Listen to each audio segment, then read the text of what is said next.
Hi there, my little reading buddies. How are you today? This is your own Gomati auntie. Welcome to another episode of the Ummacchi Series. Today I am so excited because I am going to tell you a story about Krishna and the birth of Krishna. Today is Krishna Janmashtami. And for those of you that were not able to attend the live series I had over the weekend, this is a recap of what book I read over the weekend on the live episode. Well, if you have not subscribed to my channel yet, ask your mama or papa to like, share and subscribe to the channel and click on the bell icon down below. So, you get the notification every time auntie uploads a new video.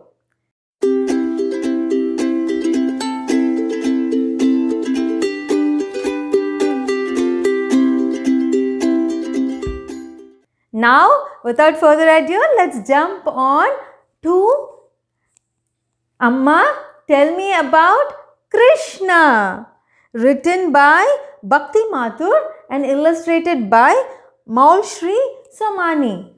Now, this Amma Tell Me About is a series of books and it talks about different things, right? About gods, about Hanuman, about Ganesha and about things like Holi, festivals like Holi, Dashara, and so this is a very interesting series of books.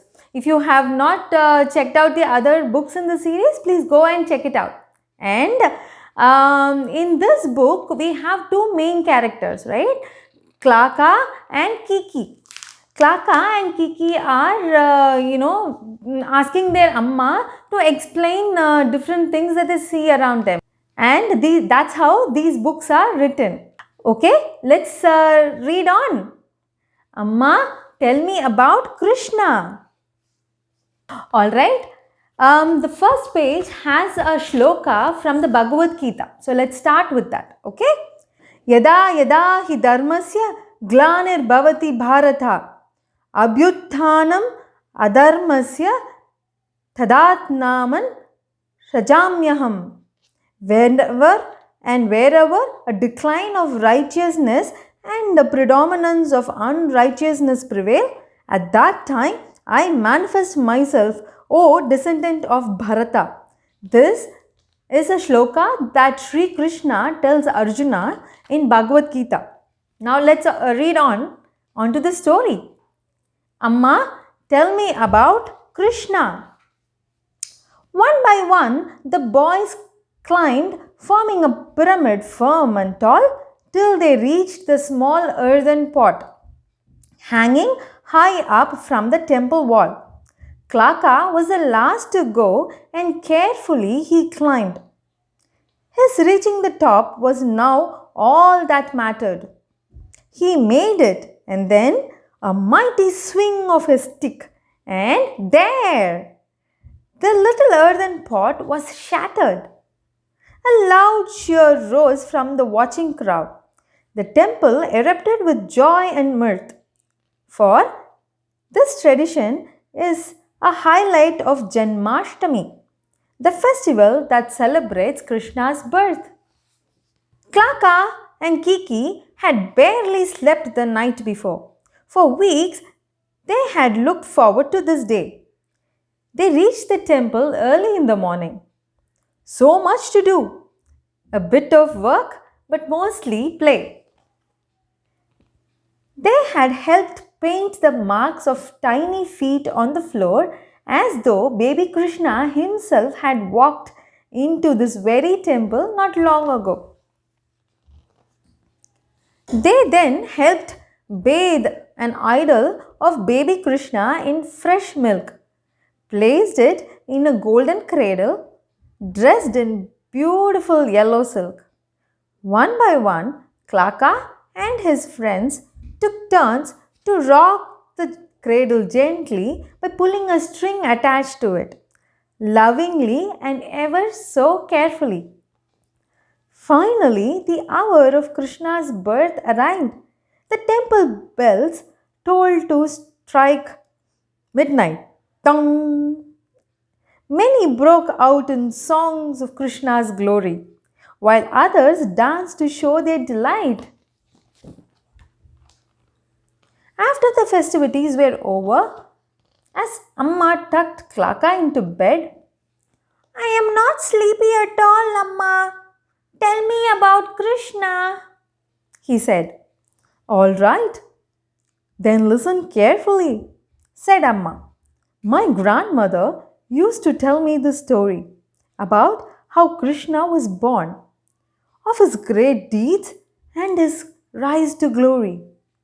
Krishna was born on the monsoon's 8th day, and that is when every year we celebrate his birthday, which is called Janmashtami.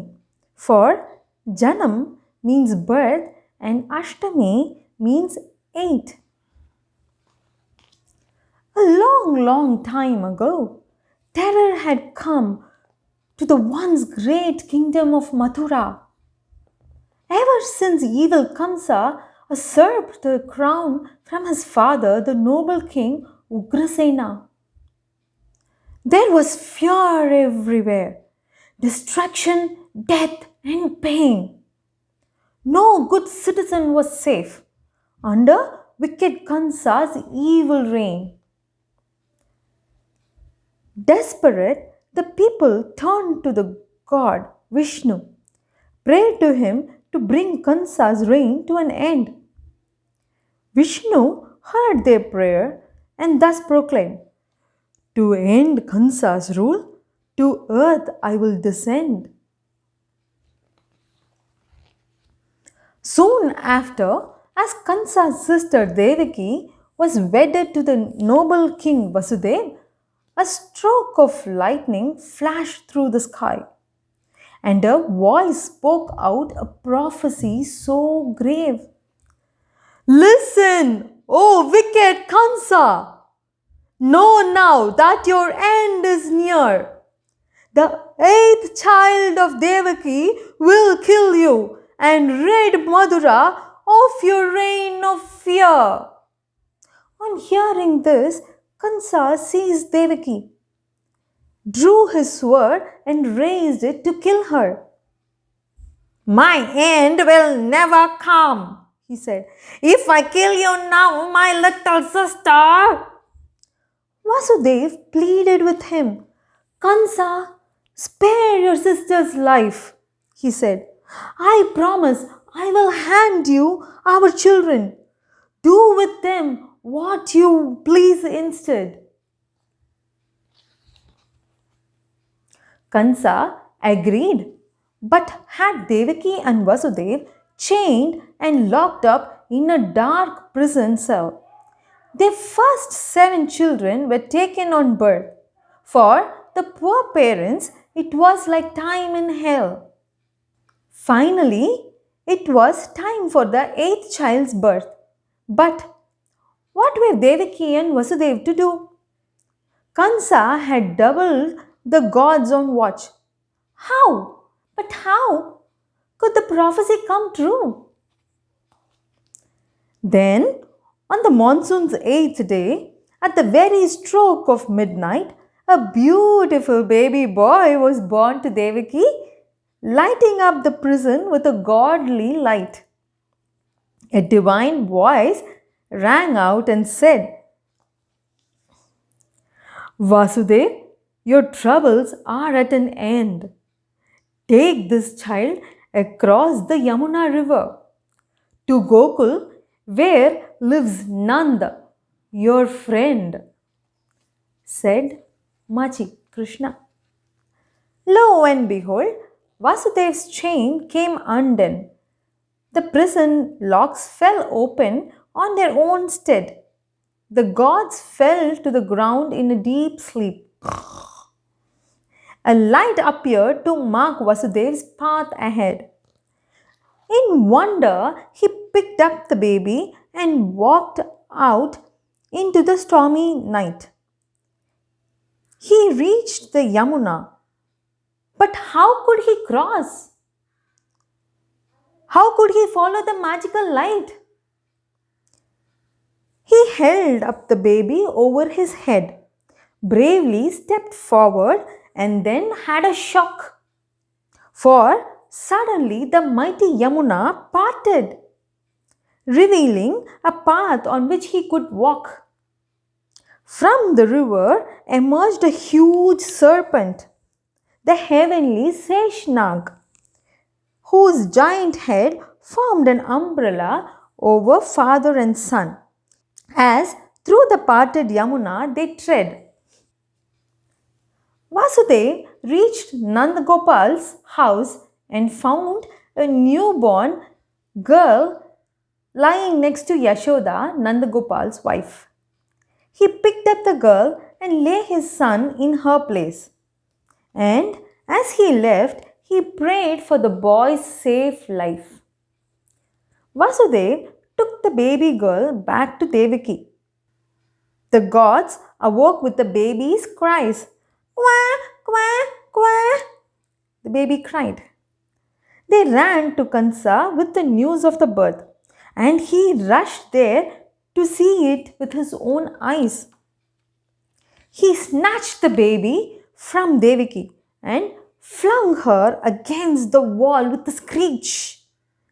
But the baby instead flew out of his grip, floating up in the air and out of his reach. The baby was really the goddess Yogamaya. And as she flew away, she laughed and said, "Ha ha ha ha! Oh Kansa, Devaki's eighth child is alive and well. Nothing can save you. You will soon be dead."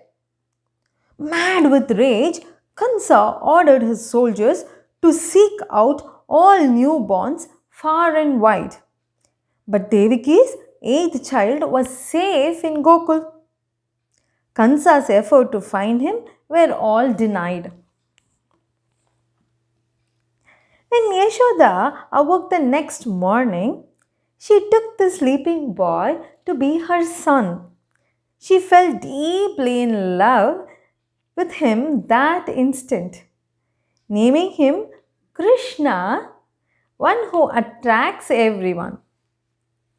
Indeed, baby Krishna turned out to be so, casting a spell on all who set eyes on him.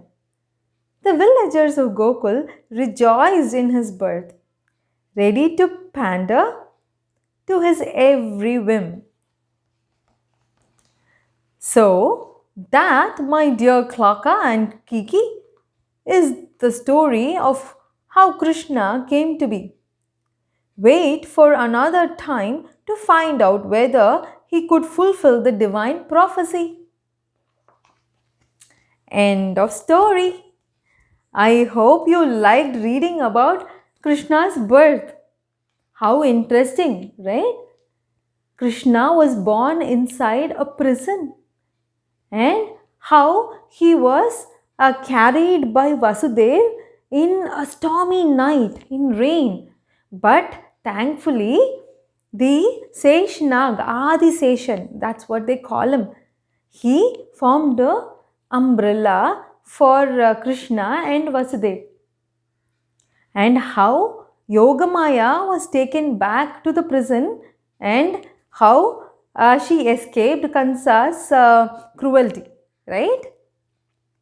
I love listening to the story. Every time I listen to the story, I am so happy, I am so joyful listening to the birth of Krishna. And rightly so, the word Krishna means one who attracts everybody. On the day of Gokulashtami or Krishna Janmashtami, as it is called in the northern parts of India, on the day of Gokulashtami, in the southern states, in Tamil Nadu especially, we decorate our houses with the tiny feet of Krishna, as though Krishna himself walked into our house and into our puja rooms and all over the house. We make savories like thattai, chidai, murku, and pray to Lord Krishna and offer him the prasadam. And usually Krishna Janmashtami prayers are done after the sun set in the evening, and oftentimes in temples they pray at midnight because it is believed Krishna was born at the stroke of midnight, right? So in temples we dance and pray and do a lot of Krishna bhajans at midnight. I hope you enjoyed Krishna Janmashtami in a very grand manner today. I did. Auntie had so much fun. Well, can I teach you one tiny, a sloka or a bhajan that you could sing during Janmashtami? Okay, this is how it goes. Krishna Krishna Radhe Krishna Govinda Gopala Venu Krishna Krishna Krishna Radhe Krishna Govinda Gopala Venu Krishna Mohana Krishna Madhu Soodhana Krishna Mohana Krishna Madhu Soodhana Krishna Murare Krishna Mukundha Krishna Murare Krishna Mukundha Krishna. Sing with me. Krishna Krishna Radhe Krishna Govinda Gopala Venu Krishna Krishna Krishna Radhe Krishna Govinda Gopala Venu Krishna Mohana Krishna Madhu Soodhana Krishna Mohana Krishna Madhu Soodhana Krishna Murare Krishna Mukundha Krishna Murare Krishna Mukundha Krishna. Jai Shri Krishna. Well, I hope you liked today's episode. If you did, please like, share and subscribe. Come back to the Little Story Station for another episode of the Ummacchi series. Until then, take care and stay safe. Bye.